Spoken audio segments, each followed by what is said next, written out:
am so excited to play with you today. We're going to be talking about memories. We're going to talk about how my oldest son taught me how to build memories, form in the energy field that connects all things. He taught me how to play in the quantum realm. And so we're going to dive into that. And I'm going to take you through a process so you can do it too. When my son was around 3 months old, he started coming to me in my dream state. One thing that often accompanies Down syndrome is low muscle tone. And so it can be quite difficult for them to not just gain the motor strength, but go through the motor sequencing of doing something like laying to rolling or laying to sitting, sitting to crawling, crawling to walking. And so he would come to me during the dream in my dream state and show himself doing this thing that we were working on in physical therapy or occupational therapy. And he would be smiling, and I could feel the emotions of gratitude and laughter and excitement at seeing him complete this task with ease. And he, in my dream, was so excited to show me that he could do it. And these were the kind of dreams that you woke up still feeling those emotions because they were so strong. And the imagery would stay with me for weeks. And every time I would think of the dream, I would have those same emotions roll through me. There were times when he didn't just visit me in my dreams, but he would visit other family members on the same night, and we would all have the same dream. And we would wake up the next morning and I would receive phone calls or talk to them, and they would say, "Hey, I had this crazy dream." And I would say, "Yeah, I know, I had it too." So for weeks, I would remember the dream and I would feel the same emotions. And as those emotions were rolling through me, thousands of chemicals were being released to my body. And these chemicals are vibrations, right? They're made of thousands of particles of energy. And these particles of energy vibrated at the emotion that was felt. So when I was thinking about the dream, it was gratitude, it was joy, it was play, it was excitement. And so the frequency of those emotions rolled through my whole being, and they don't just stay in us, but these frequencies that we run radiate out from us like radio waves. That's why you can sit next to someone that's in a really crappy mood and then you start to feel worse. Even if you didn't exchange any words, you could just feel like this bad vibe energy coming off of them, and then you start to feel bad too. Or if you sit next to someone that's in a really good mood, and maybe when you sat down you didn't feel that great, but by the time you left you were all amped up, psyched up to go play and have fun too, right? These things that we feel from other people, they're sound waves that come into our energy field. And when these sound waves hit our field and we don't have a good boundary in place. So when these sound waves come into our field, they come in and they often hit our heart first because our heart has the biggest magnetic field on our body. So the sound waves come in and they hit our heart, and the heart has a mind at the top of it called a cardiac nerve plexus. And the cardiac nerve plexus sends almost twice as many signals to the brain in our heads as the brain in our heads send to the rest of our body.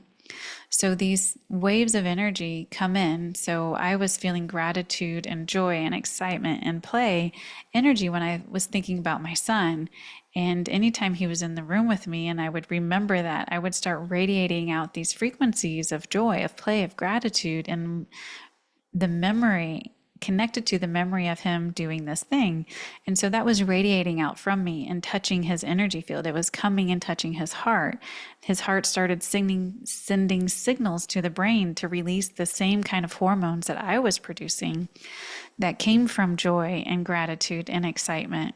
And it was connecting him to the memory that he created in my dream state.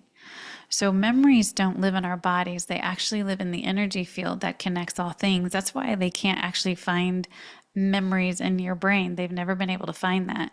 They find neuropathways that are a vibrational match to a memory, but not the memory itself. It's a packet of information that lies in this unseen field of energy that is in space. What ties us to memories are the frequencies that we're running.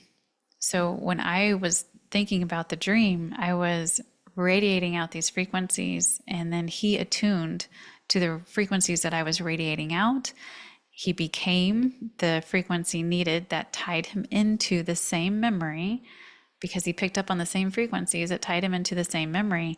And once he attuned to that memory, he could just do it in the physical world. There would be moments when he would just roll over perfectly. He would just let go from laying to sitting exactly how he did it in the dream. And I would feel the same rush of emotions come through me, and I would see the same smile and sense of joy on his face that I saw in my dream. It would mimic the dream almost 100%. And so he was beginning to teach me how to play in the quantum field for him, because his soul wasn't quite centered down through his body.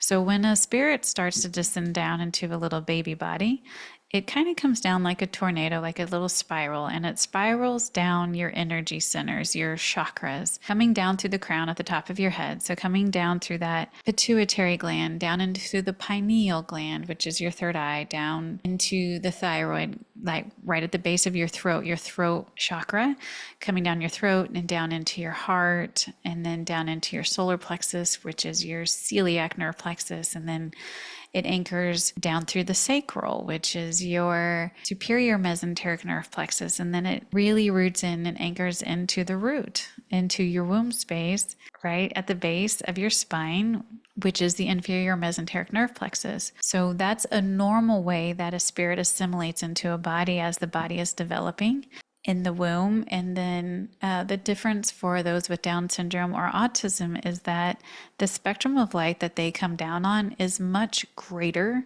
than the normal population. So we all come down on different rays of light. There's a pure white ray of light, and it hits like this beautiful crystalline prism, and that prism spreads that white ray of light into a myriad of different rainbow colors.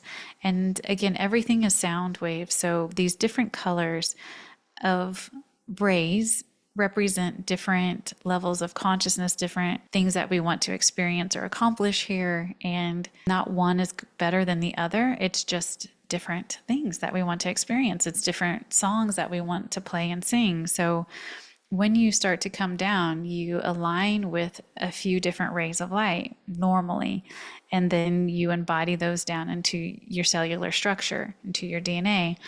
The difference with those with Down syndrome and autism is that they don't just come down on a couple of different rays of light.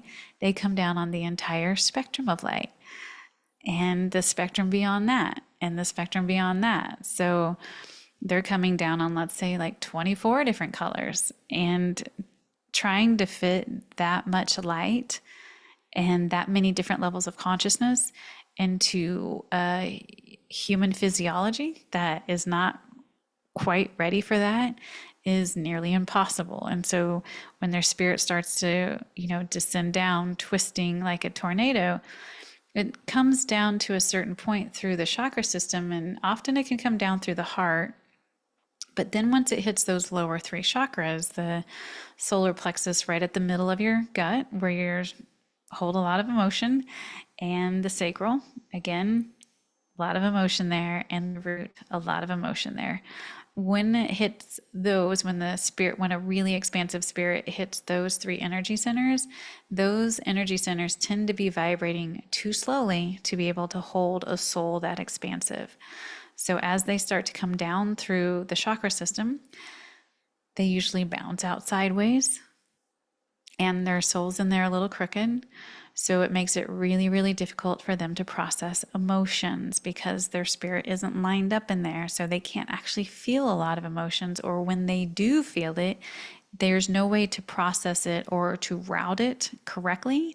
So it becomes highly overwhelming, and they want to run away, or they want to hide, or they have outbursts, or they start stimming because it's too much energy and they don't know what to do with it. There's no way to really route it in them until we get them centered in their body. So that's a little side note. So my son wasn't centered in his body. So it was really difficult for him to muster up the emotions himself to be able to do the things he wanted to do. So he was using me as a catalyst for him. He was coming to me in my dream state, and to other family members sometimes when he really needed a lot of energy, to build the memory for him, to have the emotions and hold the emotions for him. then he would attune based off of our emotions. He would attune based off the frequencies that we ran. He could assimilate it from us into his tiny little body at the time. And then that would tune him into the memory of the dream. So that is your introduction into the quantum field from a gifted, masterful teacher. That is my son. So how can we do this for ourselves? How can we simplify this so that it's something that is obtainable? Now, one thing that we need to understand is that just like we can build good memories, we're also tied into memories that aren't serving us in a way that is expansive. So, traumas, experiences that are considered negative, but something that we have allowed to define us, those memories often carry messages that are a little incoherent, songs, frequencies that are a little incoherent, meaning the sound waves, the particles of energy and the sound waves that they produce or that produce this memory, the particles of energy are kind of colliding against each other. They're not working together and functioning in a coherent way. So we call them incoherent sound waves. Now, these incoherent sound waves, when they move through our physiology, it creates dis-ease states or it creates dysfunction. And incoherent sound waves, negative thoughts, feelings, and emotions, when those hit a strand of DNA, the DNA, we know through science, shrinks to protect itself. When DNA coils tighter to protect itself, codes of light turn off. And when these codes of light turn off, these expansive ways that you know yourself to be, or longevity, or and health, vitality, and self-expression, those are the codes that are turning off. And these other things stay on that are limiting. Now, your source energy codes are something that everyone has. And source energy codes are, we were all connected to the same source at one point, whatever your name for that is, it doesn't matter. Everything was connected at one point, and we were each derived from different source energy codes from that one source. We're each a different encoded light from this one source. And so your source energy codes are unique to you. Only you have them. Only you have them. Nobody else in the world has them except for you. And you are meant to come here to express, be an expression of those source energy codes through this humanness, through this human experience. But when we allow for outside stories, informations, and programs to cover us over or to define us, it begins to shut down our source energy codes. It clouds the beautiful colors that they are. And we start to see ourselves through the eyes of someone else. We start to see ourselves through the stories that someone else has told. And that diminishes our ability to expand our own source energy codes. So when we start to come home and become conscious, when we start to breathe, when we start to do self-healing work, what we're doing is unraveling. It's the great unraveling. It's the unraveling of all these stories, all these lies, all these programs that are limiting our ability to self-express the truth of who we are. So by unraveling memories that aren't serving, by tying into new ones that allow for a greater expression of self, we're just playing and we're just experimenting with this life. But that's what energy healing is all about. It's about decoding the crap that is constricting us and recoding into something else that is much more expansive and allows our source energy codes to shine through us brightly. When we shine through brightly, we get to share that with the world. And it's through that sharing of pure source energy codes from yourself and another, and where they meet in the middle, new colors arise, and that's unity consciousness. So we'll dive into that later, but for right now, let's go ahead and take a deep breath.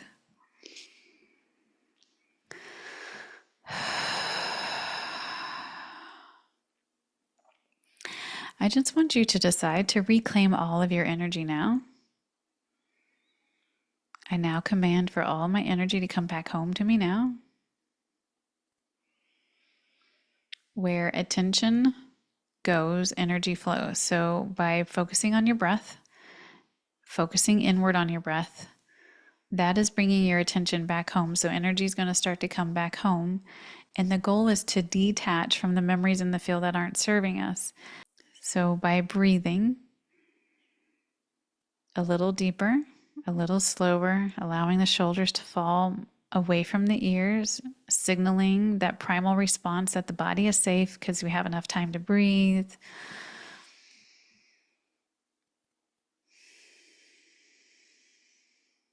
We begin to reclaim all of our energy now.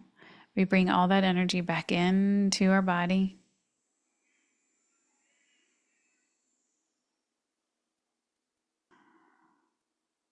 And I just want you to feel what it feels like when you bring your energy back home. See if you feel more energy around you. See if you feel more energy in you. And then we can command for everyone else's energy to leave your field now. And now command for everyone else's energies, everyone else's negative thoughts, feelings, and emotions to be released from me now and sent back to the owners with love and consciousness. And just this simple practice is very, very powerful because you're beginning to reclaim your power. You're beginning to reclaim your energy. Every time we reclaim a piece of ourselves, we're untethering and untying ourselves from outdated memories in the energy field that are linked to other people, places, and things. And every time we command for other people's energies to be released from our field, sent back to the owners with consciousness, we're giving ourselves a nice, healthy boundary so that other people's energies can't come into our field and affect us as much. Command all your energy back home. Send everyone else's energy back to them. Repeat that 3 times. And then let me know how you feel. Good job. Next time, we're going to talk about enmeshments and tethers and ties and cords and all the fun stuff. So we will go through a process in the next episode with how to unmesh from different people, places, and things when it's gotten really sticky and you're trying to reclaim your energy and you feel like you can't bring it back home. You probably have an enmeshment. So we'll go into that next time. Be sure to like, subscribe, share, and comment below and let me know how this works for you. Thank you, thank you, thank you for taking the time to play, for taking the time to self-love, self-care, and self-reflect. Because when you heal, I heal, we all heal. Thank you, thank you, thank you for playing. So much love.